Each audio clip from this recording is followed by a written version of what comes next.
Okay, 7:31. I'm going to jump right into things. I know everyone is busy and we've only got about half an hour slotted. I want to get through all of your questions in as much detail as I can for tonight.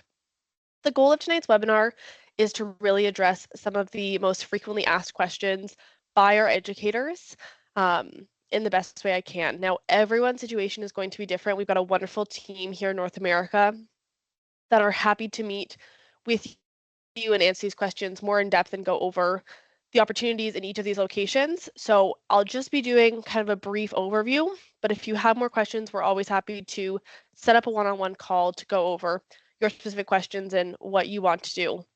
If you're not based in North America, we do have teams throughout the globe. When I send out this email, please feel free to respond and let me know where you are, what passport you hold, and I'd be happy to connect you with the best team to work with for you there.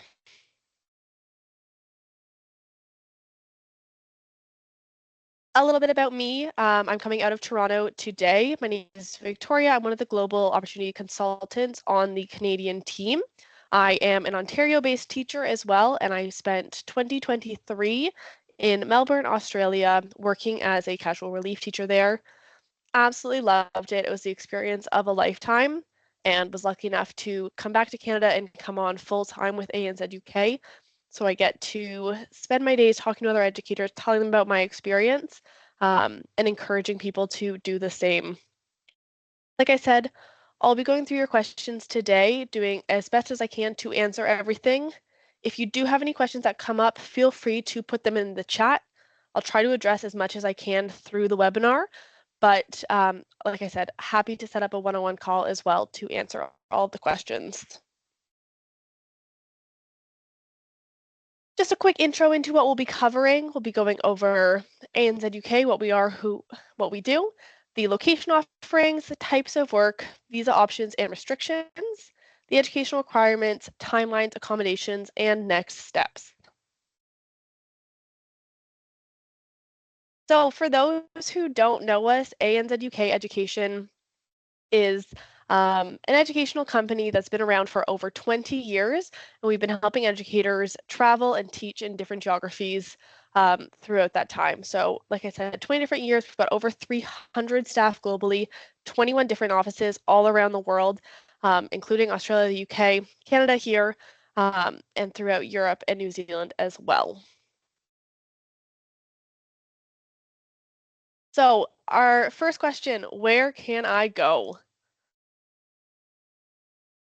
The UK is a phenomenal option. We currently have 5 main offices throughout the UK, being London, Surrey, Cardiff, Wales, Bristol, and Southampton. Our UK business is constantly growing and expanding as well. I believe we're moving into Essex soon as well. These are the best options as well for day-to-day supply as well as contract, and we can even reach further for specific contract roles. So if you have an area in the UK where you know you're looking to take a contract, we're absolutely happy to chat and see if we have connections or schools in those areas. But these are our main offerings in the UK. In Australia, in each different state, we've got different offerings depending on if you are a teacher, an early childhood educator, support staff. Most of our educators are going to go to the state of Victoria, where Melbourne is, but we also have offices in New South Wales, in Queensland, in the Australian Capital Territory, and in beautiful Western Australia. Our third and final option is Teach in New Zealand. Now, Teach in New Zealand is all handled by our sister company, EP Education. We work in collaboration with them, but just the processes look a little bit different. So they help handle all of our educators who are heading over to New Zealand. Question, are there short-term positions available? Can you help me find my forever role? And can I secure a job before I leave Canada? Yes, yes, yes. One of our mottos has been build your own adventure because there's really a little bit of something for everyone. Whether you want the flexibility that comes with day-to-day supply work, or you want to find a permanent role to move yourself and your family to one of our locations forever, we have teams that can help you with all of that. With the work options, like I said, we work with a range of different educators, which includes early childhood educators, teachers, support staff, out of school hours care, as well as executive opportunities. I'm going to be going through the qualifications a bit more in detail, but we are hiring for qualified educators, meaning for ECEs having that um, background in early childhood education, for teachers having that Bachelor of Education or equivalent. Support staff does not require a specific degree to get this type of work, but you do need to have experience working with children and a goal to do that. I saw a question just pop up about being a student as well as get a job. It's going to depend what type of job you're looking for. So like I said, the support staff, you don't need to have your qualifications finished. If you are looking to be working as a teacher and early childhood educator, you need to be qualified in that field, meaning finished the degree. With your work options, so our main three options are going to be supply, day-to-day work. Like I said, the flexibility, teaching in different settings. This is what I did when I was traveling abroad. I wanted to teach from kindergarten up to grade 12. So this was the best option for me. If you want to be more settled into a classroom, we have fixed term contracts. So this can be a long-term contract between a couple of months to a full school year and beyond. And we can set up virtual interviews with the school staff while you're still here in North America to have a contract signed and ready to go before you actually have to leave. Our third option is permanent contracts. So that's finding your long-term role. We've got great teams in all of our locations to help find a long-term placement for you that's going to be beneficial for both you and the school, bringing you on. All right. Visas is a really great question. Do we support with visas and immigration? Is there a minimum requirement for how long you need to stay for? Are there age restrictions with visas? We are not a visa agency, so we can provide guidance towards which visas to take, but certain visas need to be either completed with a visa agency or on your own. Some are going to be simpler than others. We'll look at those. And we do have specific supports in place to help you with your visas, but some go beyond the realms of what we are able to offer here at ANZ UK. For Australia, most of our educators go over on the working holiday visa. For Canadians, this is the 417 working holiday visa. It's available to all Canadians under the age of 35, and that is inclusive of your 35th year, so up until your 36th birthday. For US citizens, it's going to be the 462 visa, and unfortunately, that one only goes to your 31st birthday, so your 30th year inclusive. The cost is about 650 Australian. You have to prove that you have access to 5,000 Australian in funds. But if you meet those requirements, it's a really quick and easy visa to get. This visa is automatically good for 1 year, and there are opportunities to extend that. Now, if you're not eligible for this visa, or you're looking for a visa that allows you to stay longer in Australia to get a different type of work, there's a few other options. The 482 is a sponsorship visa. It's called a temporary skills shortage visa. Australia is in need of teachers, so they've opened up this visa to allow more teachers to come into the country. This has just changed actually. So you only need to have 1 year of experience under your belt before you're eligible for this visa, and it lasts between 2 to 4 years. Currently, 2 years for primary teachers, 4 years for secondary teachers. You're tied to the employer that sponsors you during this time, but after that 2 or 4 year contract, you are able to change that visa, and there's pathways that lead to permanent residency and citizenship potentially if you're under 45. If you're over 45, again, we have to kind of look at potentially other options. Another great option for teachers who want to make a long-term move to Australia is the skilled worker visa. There's a few different ones, the 189, 190, 491, that are going to, some are state specific, some are countrywide. But as a teacher, you are a skilled worker that they're looking to bring into Australia. This grants you full working rights, so you can work at any school within your approved state or the country. You're not bound to a contract the same way you are with a sponsorship. This one takes a little bit longer. It's not a guaranteed visa, and there are high costs. So like I said, it's really a great option for people looking to make a long-term move to Australia that don't want to be bound by any specific sponsorship, be stuck to one school. And again, with this one, pathway to permanent residency and citizenship. I realize I don't have a slide for New Zealand, but New Zealand also has a similar working holiday visa as Australia does. Again, great for Canadians under 35. It's a 2-year visa, which is fantastic, and similar requirements, pretty easy to get. For the UK, now this is one visa where we do have a team within ANZ UK to help all of our international educators with this youth mobility scheme visa, just to make sure that all paperwork is done correctly, the biometrics appointments are correctly matched up, all that good stuff. Now, this youth mobility visa is for Australia, New Zealand, and Canadian citizens, again, to your 36th birthday, so 35 inclusive. It's an automatic 2-year visa with possibility to extend for a 3rd year. It's a really, really great visa option. The only difference between this one and the Australian working holiday visa, besides the timeline, is the immigration healthcare surcharge. Now, in Australia, there's no healthcare coverage for Canadians at this time. So you do have to look into your own travel insurance for medical coverage. With the UK, you're paying into their healthcare service, the NHS, which is where this healthcare surcharge comes from, which comes in when you apply for your visa. So this is paid for in the application process, but covers you under the UK healthcare system for the 2 years that you're there. And like I said, once you've done your 2 years, you can apply for a 3rd year if you'd like. If you are not eligible for the youth mobility visa, if you are American, there are still some options to getting to the UK.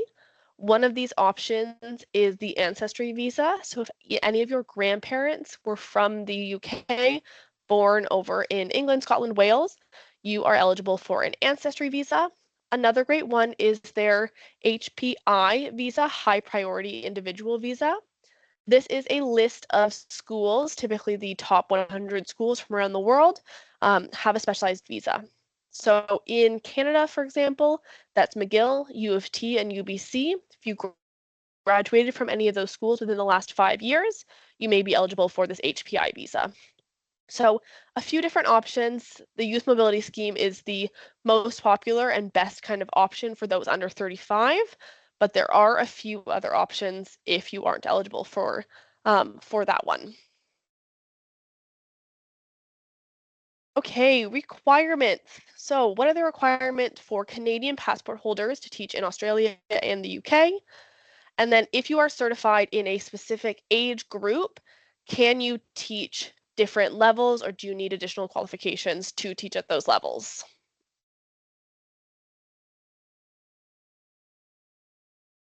So I'll break it down by country. The great news is, if you are a Canadian educator, our education system to become a teacher lines up really well with other countries' recognitions for what qualifies teachers. If you are from another country, it's something that we have to look at a little bit more closely to make sure that you'll be eligible to teach wherever you're looking to move. So in Australia, for example, each state has their own teaching body. So you're going to need to apply for whichever state you are looking to teach in. As I mentioned, most of our teachers go teach in Victoria. So you'd be working for the Victorian Institute of Teachers. This can be sent off before you arrive in Australia. It takes about 6 to 8 weeks.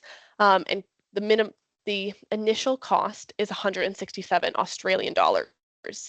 Now, the minimum requirements for teaching in Australia, a minimum of 4 years postgraduate education. So an undergraduate degree or a concurrent degree would both work.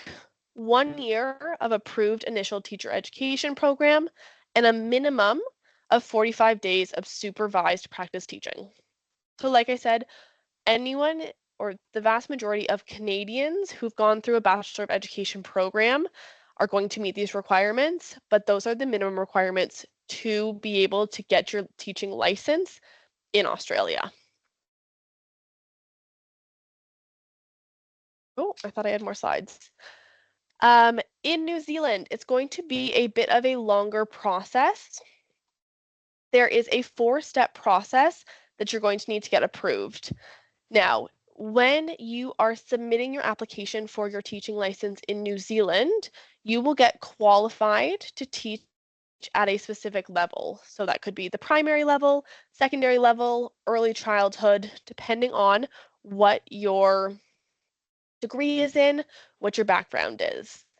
With supply work, short-term contracts, the different levels allow you to teach different things. So if you do get qualified in primary, there is still opportunities to do casual relief work in the primary and secondary sector, but it's going to depend on what the government assesses you as qualified to teach based on your Bachelor of Education, what courses you took, and going through your transcripts there. So it's a bit of a one size fits one rather than an overarching, but absolutely something that our New Zealand team can look at your degree and kind of get a better idea of what you can teach across. The UK is much more open with their standards. Theirs is called the QTF for being able to teach throughout England. Really easy to get. It's actually free to get. And if you are a qualified teacher in Canada, your qualifications will match over there. So that one's much easier. The Australian is a little bit stricter with who they'll allow to get their teaching license. England's a bit easier. Okay, question. When is the best time to arrive? When should I start the process and how long does it take? Again, I'm trying to answer these as generally as I can. It's going to be different depending on what you're looking for. If you are looking for a long-term opportunity and are very specific with it, it's never too early to reach out, talk to our team so that we can keep an eye out for the right opportunity. If you are just looking to get supply work, are flexible with location, less time, it can be done in a shorter time frame. I would recommend no less than 6 months before you're looking to leave at the absolute minimum. It just gives us enough time to get all the paperwork done, make sure everything's lined up and ready to go.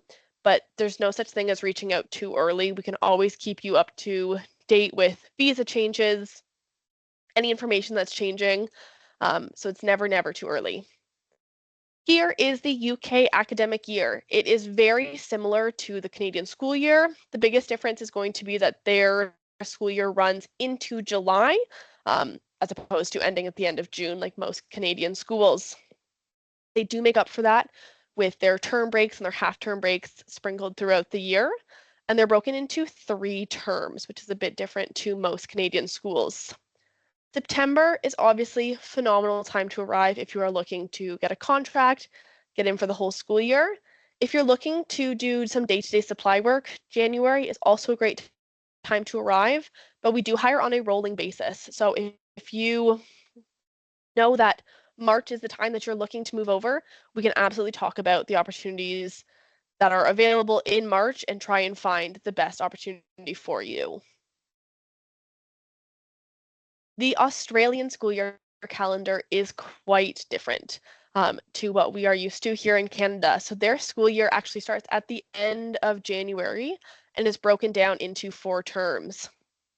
One of my favorite things with the Australian school year is that they get a 2-week break in between each term. So you can see that here in April, July, and September, you get a nice 2-week break. So if you're going to live there for a year and want to get over to New Zealand for a couple of weeks, head up to Bali for a vacation, those are a really great time to be able to do that. Again, similar to the UK, we do hire on a rolling basis, so there's no bad time of the school year to arrive as long as you are prepared for the school year's ebbs and flows. If you're looking for a contract, beginning of the term is going to be the best time to be getting onto a contract, whether that is beginning in January, April, July, or October. If you're looking to do casual relief teaching, supply work, again, no bad time to arrive. Our busiest times are going to be terms 2 and terms 3. Middle of the school year, we all know teachers are getting sick as we get later into the school year. Teachers are taking time off. So that's going to be the busiest times of the year, but there's really great options year round as long as you plan ahead and kind of have an idea of when you're going in. Like I said, if you arrive in November, just being mindful that the work is going to slow right down in December, and then they get a lovely 6-week break over Christmas/summer. All right, probably the number one most frequently asked question, how do you find accommodation? I lumped a few questions in here together just under kind of the miscellaneous one. I'll go into accommodation, I'll go into incentives, and a popular one we got, are there spiders? I thought I would address this now. As someone terrified of spiders, this was always my fear moving to Australia. And I will let you know, yes, there are spiders, but it's not that bad. They mainly stay outdoors, they stay out of your space. As I mentioned twice already, most of our teachers go work in Melbourne. The beautiful thing about Melbourne is it is more seasonal, similar to Canada. They kind of get 4 seasons. It doesn't get Canada cold though. But a little bit colder in their winter months. You might have to throw in a jacket.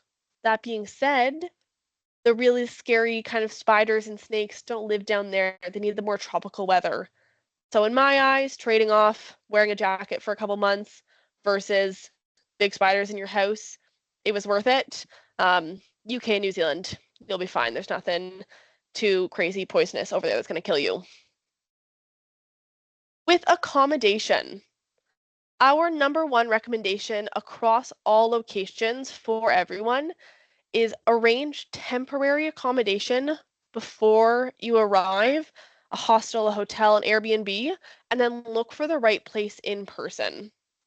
Our goal is to help provide as much guidance as we can as to how to find accommodation, whether that's the best Facebook groups, the best apps, what neighborhoods to be looking in. But ultimately, it is your responsibility to find accommodation. Now, most of the areas that we work in are metropolitan cities that have pretty good movement within them. So it's not impossible to find housing. It's just about finding the right spot for you. We're happy to act as a referee if you are on a contract with us, or if you are doing day-to-day supply work. We also have the ambassador contract that we can do. So we're there to provide as much guidance as we can. We also have Facebook groups for all of our educators, so you can talk to some people who've gone over ahead of time to help get any tips and tricks, know what areas you want to live in. But we really don't recommend signing anything until you're there on the ground, just so you can experience the different areas, see how you like things, and find the right spot for you. Financial incentives. So the UK currently has some really good relocation bonuses to help support the journey. So if you are on the ambassador contract, which is our guaranteed work program for those looking to do day-to-day supply work, you can be reimbursed up to £250 going towards your flight after you complete 60 days in the schools. If you sign a contract before you leave North America, you can receive up to £500 to go towards your flights once you complete, again, 60 days in your school.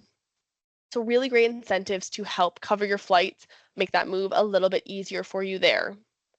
Australia is a bit different. Their relocation is going to be dependent on the Australian Department of Education and what they're offering up. So typically we see in our fall, schools will be offered different incentives to help bring on international teachers.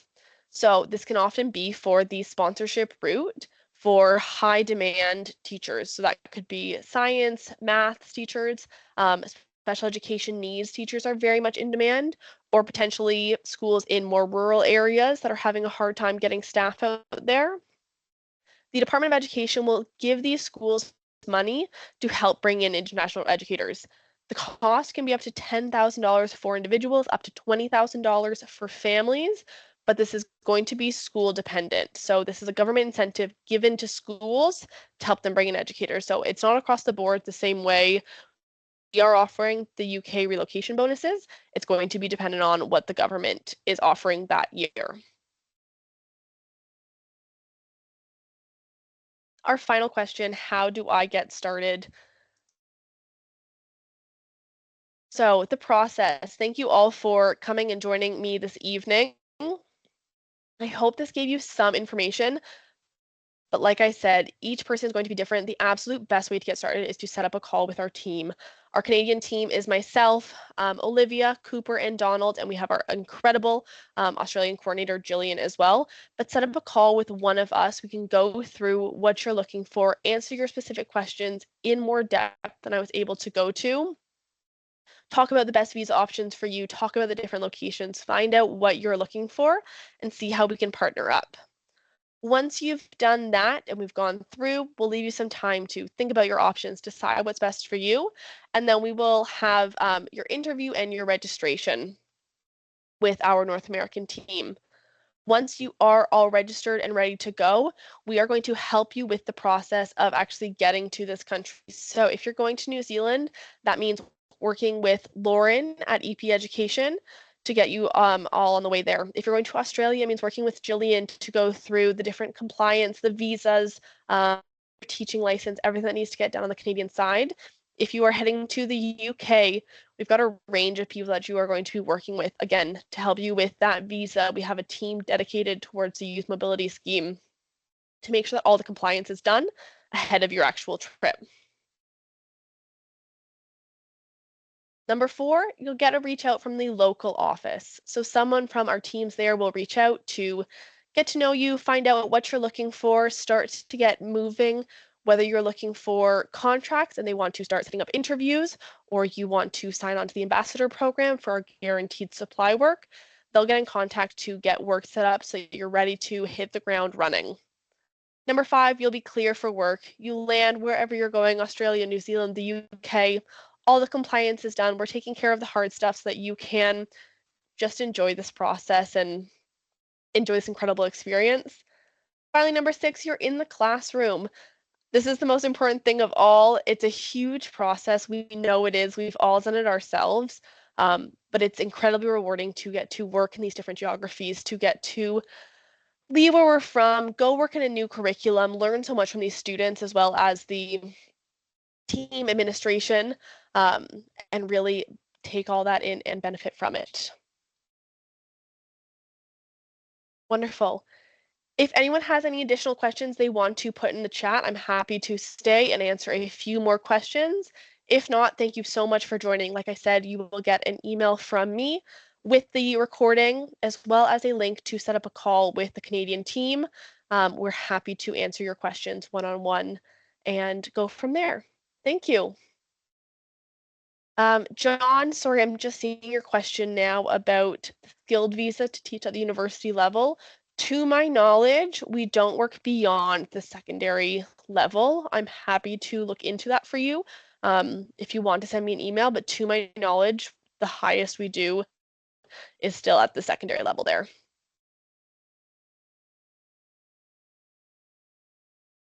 We absolutely do hire teachers from other countries. My team is specifically North America focused. However, we have teams throughout the world. So if you want to send me an email letting me know what passport you hold, I'm happy to put you in contact with the best person. The biggest question is going to be which visa eligibility you have, but let me know where you're from and I can connect you to the right team member.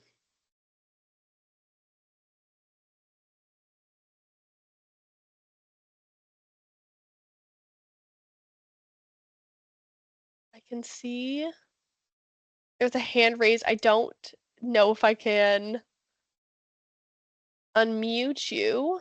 I don't think it gives me the option to, Shamil. If you want to type your question or send me an email, like I said, you should have all heard from me in the last few days. If you didn't, my email is victoria.b@anzuk.education. So feel free to send me an email. Short-term internships. Oh, excellent. Thank you, Sarah. Thank you, Jada. The options, I did mean to speak about this. Thank you so much. With short-term opportunities, you are not tied to a specific length that you have to go to any of these countries for. However, most of the visa options are a once in a lifetime visa. So if you get your Australian visa that's good for 1 year and you only go for 2-3 months, you can do that, but your option is gone for the full year and it's not a visa you can get again. So if you're only looking for a short-term opportunity, it's potentially there, but you are using that once in a lifetime visa for just that shorter term. Same thing with like the UK, where you have to spend the money to get 2 years of health insurance. You could only go and do a shorter stint, but you have to pay for the visa for the whole time. So you're not tied to any specific length through ANZ UK, but it's just a question of, do you want to use your visa and spend the money to only go for however long? More of a personal opinion question. I wouldn't recommend going any less than 3 months just to make it worth it. I think ideally you'll fall in love and want to stay longer, but I know that also life is busy. People have family in Canada, events coming up. But probably 3 months would be the minimum that I would recommend. No problem. Okay, if there are no other questions, I'll end the meeting here. Thank you again, everyone, for joining. I hope to chat with you all soon. Have a wonderful rest of your week.